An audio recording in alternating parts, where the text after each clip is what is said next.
ये G20 का जो इजलास है ये अहमियत रखता है।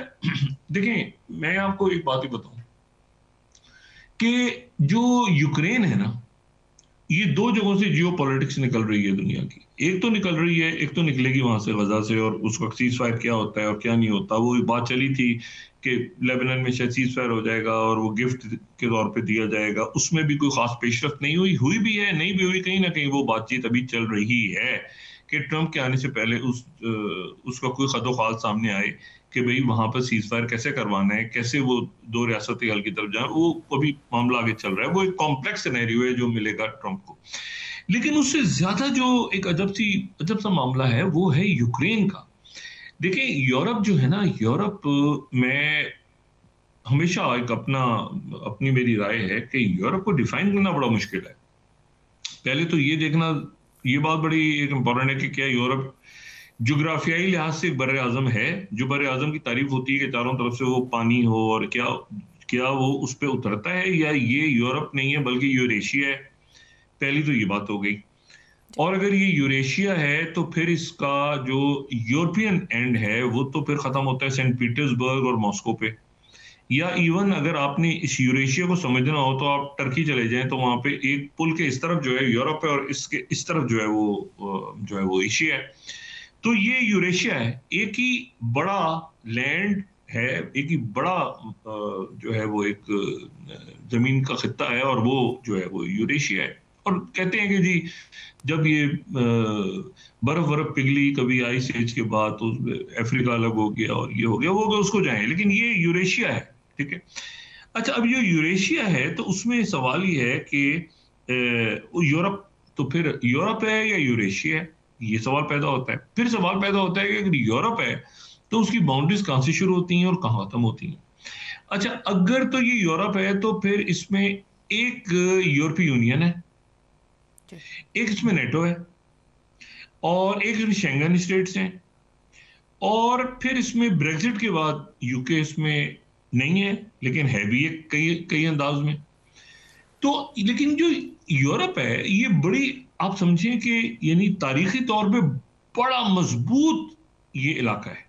यहाँ बड़ी, यानी चाहे जर्मन हो, चाहे वो इटालियंस हों, चाहे वो ब्रिट्स हों, चाहे वो स्पेन के लोग हों, चाहे वो पुर्तगाली हों, वो बड़े प्रॉपर जो है ना, या वलंदेजी हों जिसको हम कहते हैं, और वो नीदरलैंड के जो लोग हैं, तो ये सारे बड़ी प्रॉपर कौमें हैं। लेकिन हुआ ये है कि एक तो सेकंड वर्ल्ड वॉर और उससे पहले फर्स्ट वर्ल्ड जंगें तो सारी यूरोप में हुई हैं, ये आपस में ही लड़ते मरते रहे पहले सारा।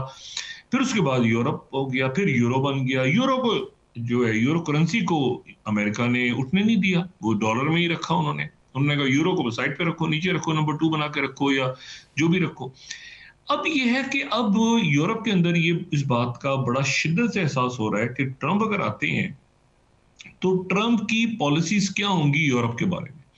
क्योंकि पहले ही ट्रंप एक खास नुक्ता नजर रखते थे यूरोप के बारे में, जो कि मैक्रो ने कहा था ये ब्रेन डेड हो चुका है नेटो। अच्छा, जर्मन चांसलर जो है, जर्मन अपना मामला तय कर चुके थे पूरा गैस का, और वो तय कर चुके थे नॉर्थ स्ट्रीम पाइपलाइंस के थ्रू रशिया के साथ। वो यूक्रेन की जंग छिड़ी तो वो भी खत्म हो गया सारा मामला। अब जर्मन चांसलर ने बात की है पुतिन से, और ये एक बराह रास्त पहला मामला, पहली बराह रास्त गुफ्तगू हुई है जो वेस्टर्न यूरोप है उसकी, जो रशिया के साथ। लेकिन फिर एक और शख्सियत है। अच्छा, वो जो शख्सियत हैं वो उनके बारे में यूरोप के अंदर और परेशानी है कि भाई एक तो हमने ट्रंप को डील करना है, लेकिन एक इलॉन मस्क है, और इलॉन मस्क और यूरोप का फटा पैचा पड़ा हुआ है बड़े अरसे से, और उसकी कई वजूहत हैं। एक तो स्टारलिंक जो है, जो कि सैटेलाइट है उनका, उस सैटेलाइट को यूरोप जो है वो पसंद नहीं करता कि वो यहाँ पे बहुत मुल्कों में आए, और वो जो उनकी रेगुलेशन से हट के स्टारलिंक आए और मुख्तलिफ मुल्कों में उसकी इंस्टॉलेशन और वगैरह वगैरह। दूसरा जो न्यूरालिंक है उसके ऊपर भी वो कहते हैं कि भाई ये भी हेल्थ इशू है और हेल्थ हैजर्ड्स हैं, और ये यूरोपीय यूनियन के जो कवानीन है उस पर ये पूरा नहीं उतरता। हमारी अपनी हेल्थ का सिस्टम है, अमेरिका का अपना हेल्थ का सिस्टम है। तो न्यूरालिंक और ये जो स्टारलिंक है, दोनों के ऊपर यूरोप में एतराजात हैं। और फिर उसके ऊपर जो एक्स है या ट्विटर है, उस पर भी यूरोप कहता है कि भाई हमारी अपनी रेगुलेशंस होंगी, और ये आपकी अपनी होंगी, और उसमें यूरोप जो है वो बहुत ज्यादा पसंद नहीं करता। और इसीलिए कुछ अर्सा पहले जेडी वेंस ने जो बात की थी, वो बात मैं आपको यहाँ पे अपने नाजरीन को दोबारा याद दिला दूं कि जेडी वेंस जो कि नायब सदर मुंतखब हैं, उन्होंने कहा था कि ये 13 स्लाइड इंडिपेंडेंट की, जेडी वेंस ने कहा था कि you could drop support for NATO if Europe tries to regulate Elon Musk platforms. देखिए यहाँ तक जो है वो असर है इलॉन मस्क। ये ध्यान में रखें कि इलॉन मस्क ही जेडी वेंस को लेकर आए थे ट्रंप के पास।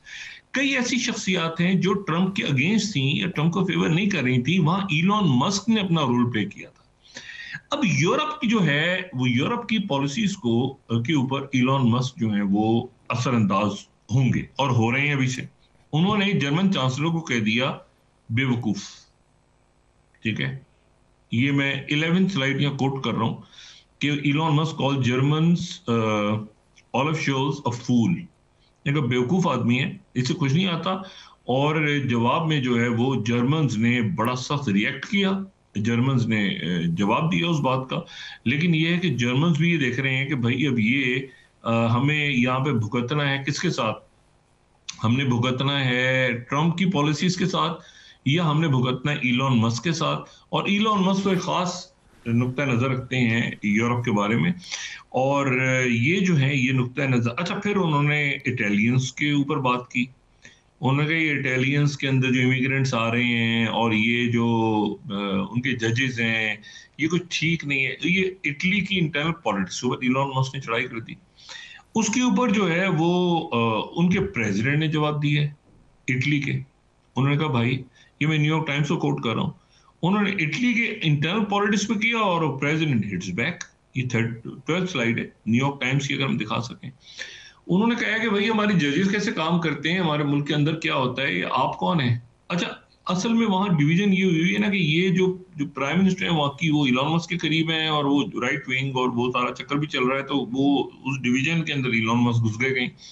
उनके प्रेसिडेंट ने रिएक्ट किया। अच्छा, जर्मन ने रिएक्ट किया, उनके चांसलर को कह दिया फूल।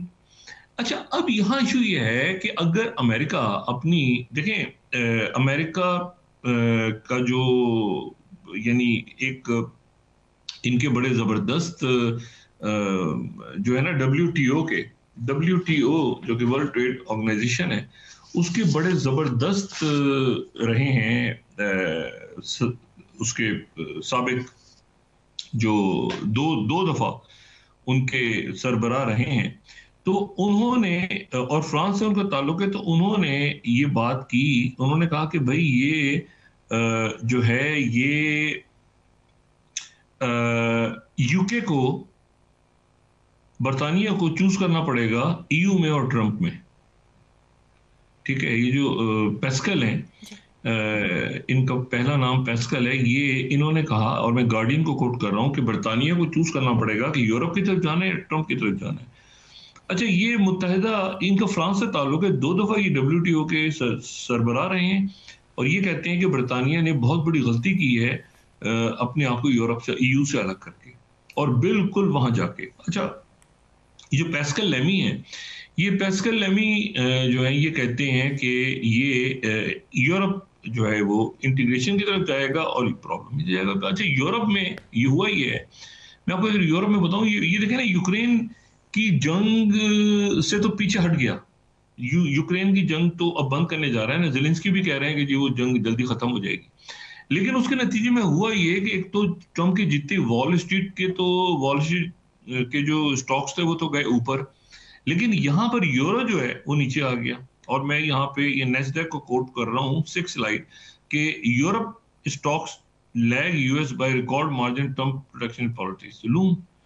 और इसमें फाइनेंशियल टाइम्स अगर 5th देखें हम, तो यूरोपियन स्टॉक्स जो है वो पीछे रह गए रिकॉर्ड मार्जिन से, ट्रम्प ट्रेड बाइट्स। और उसमें अगर आप नीचे, अगर हम मैप दिखा सके तो बिल्कुल आपको यूरो भी नीचे गिरता हुआ नजर आएगा, और आपको इन शार्प यूरो नीचे गिरा है और ऊपर जा रहा है जनाब डॉलर।